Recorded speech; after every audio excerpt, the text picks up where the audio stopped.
kinds of ideas that I presented and also some of my latest findings are this idea that first and foremost, not necessarily overly surprisingly, in situations when there are high stakes and high time pressure, so the types of situations that managers deal with on a day-to-day basis when they're multi-million-dollar deals and there's very little time to make decisions, these types of situations create arousal in people. So like literally physiological arousal, that sort of like tension and buzz that you feel, and that causes people to bid more in these sorts of bidding type situations or escalate more in these types of escalation situations.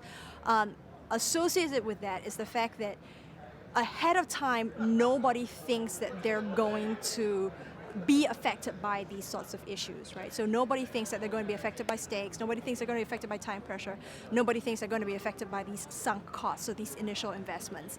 And it is this sense of control, or this illusion of control that people have, which actually contributes to them escalating their commitments. So one of sort of like practical takeaways is the sense of, it's not sufficient for people to just say beware sunk costs. You actually need to be aware that you may be one of these individuals who falls prey to these types of situations. So that's one of the messages that I had.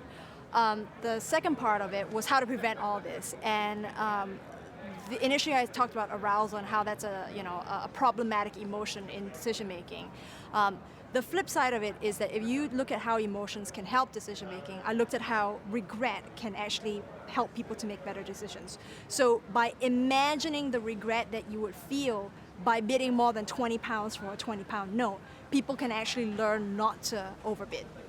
So that's sort of like some of my recent research in a nutshell, and also kind of what I presented to the panel.